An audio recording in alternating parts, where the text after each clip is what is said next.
সূরা ফাতিহা হলো আল্লাহ তাআলার সাথে একটি কথোপকথন। সূরা ফাতিহাতে আমরা বলি, ইহদিনাস সিরাতাল মুস্তাকিম, আমাদের সরল পথ দেখিয়ে দিন। এবং সূরা ফাতিহার পরে আমরা পবিত্র কোরআনে সূরা বাকারা পাই, যার শুরুতে আল্লাহ তাআলা বলেন, যালিকাল কিতাবু লা রাইবা ফীহি হুদাল লিল মুত্তাকিন। এটা আল্লাহর কিতাব, এর মধ্যে কোনো সন্দেহ নেই, এটি হিদায়াত সেই মুত্তাকিদের জন্য। অর্থাৎ সূরা ফাতিহাতে আমরা আল্লাহর কাছে হিদায়াত চাচ্ছি এবং এর পরপরই আল্লাহ তাআলা বলছেন এটা হচ্ছে মুত্তাকিদের জন্য হিদায়াত।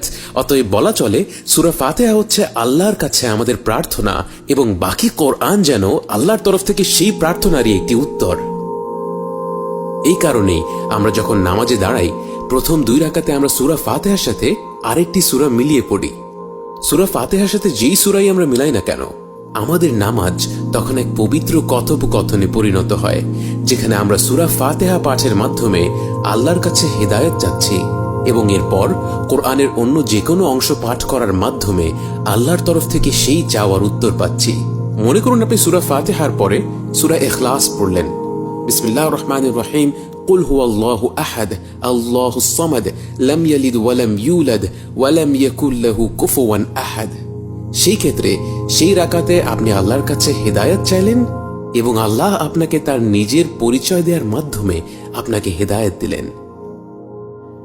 শুধু এভাবেই নয়, আমরা যখন শুধু সূরা ফাতিহা পাঠ করি, তখনও বাস্তবে আমরা আল্লাহ সুবহানাহু ওয়া তাআলার সাথে একটি পবিত্র কথোপকথনে লিপ্ত হই। মুসলিম গ্রন্থের হাদিস কুদসিতে আমরা পাই, রাসূল সাল্লাল্লাহু আলাইহি ওয়াসাল্লাম বলেন, আল্লাহ তাআলা বলেন, আমার বান্দা যখন বলে আলহামদুলিল্লাহি রাব্বিল আলামিন, আমি তার জবাবে বলি হামিদানি আবদি, আমার বান্দা আমার প্রশংসা করেছে। সুবহানাল্লাহ! একবার ভেবে দেখুন, এই প্রকাণ্ড মহাবিশ্বের এক ছোট্ট নক্ষত্রপুঞ্জ রয়েছে, সেই ছোট্ট নক্ষত্রপুঞ্জে রয়েছে লাখো নক্ষত্র। সেই লাখো নক্ষত্রের মধ্যে তুচ্ছ এক নক্ষত্র, নাম তার সূর্য, সেই নগণ্য আলোক ছটাকে ঘিরে ঘুরছে গুটি কয়েক ধূলিকণার সমান গ্রহ। সেই গ্রহগুলোর মধ্যে একটি হচ্ছে পৃথিবী। নগণ্য এই ধূলিকণার কোনো এক ক্ষুদ্র কোণে শত কোটি সৃষ্টির ভিড়ে এক আপনি, মহাবিশ্বের তুলনায় ক্ষুদ্র, তুচ্ছ, উপেক্ষণীয় এক জীব।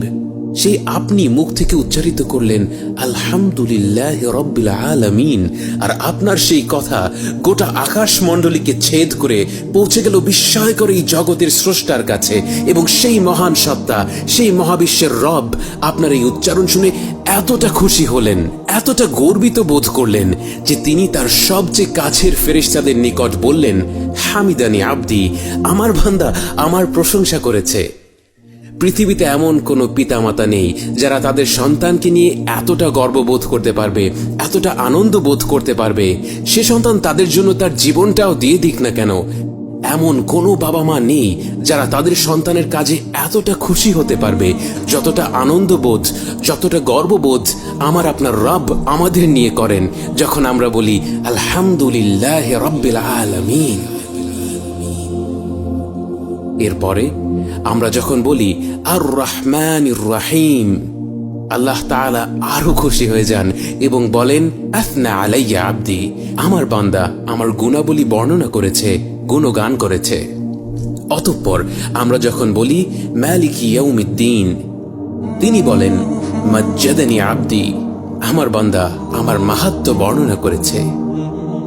এরপর আমরা বলি ইয়াকা না'বুদু ওয়া ইয়াকা নাস্তাঈন, আমরা শুধু আপনারই ইবাদত করি এবং আপনারই কাছে সাহায্য প্রার্থনা করি। তিনি তখন এর উত্তরে বলেন, এটা আমার এবং আমার বান্দার মধ্যকার ব্যাপার, আমার বান্দা যা চাইবে তাই সে পাবে। তাই এর পরপরই আমরা আল্লাহর কাছে সবচেয়ে মূল্যবান জিনিসটি চাই, কারণ আমরা বলি আমাদের সরল পথ প্রদর্শন করুন, তাদের পথ যাদের প্রতি আপনি অনুগ্রহ দান করেছেন, যারা গজব প্রাপ্ত নয় এবং পথভ্রষ্টও নয়। তখন আল্লাহ সুবহানাহু ওয়া তাআলা এর উত্তরে বলেন, এটা কেবল আমার বান্দার জন্যে, আমার বান্দা যা চায় তাই সে পাবে। অতএব আমার প্রিয় ভাই ও বোনেরা, আমরা যখন নামাজে দাঁড়িয়ে সূরা ফাতিহা পড়ার সুযোগ পাব, এটা আমাদের জীবনের সবচেয়ে বড় নিয়ামতগুলোর একটি, কারণ এর মাধ্যমে আমরা স্বয়ং আল্লাহ তাআলার সাথে কথা বলার সুযোগ পাচ্ছি।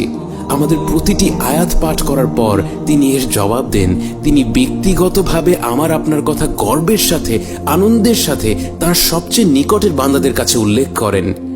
আসুন আমরা আল্লাহর সাথে এই কথোপকথনের মাধ্যমে তার নৈকট্য লাভ করার চেষ্টা করি।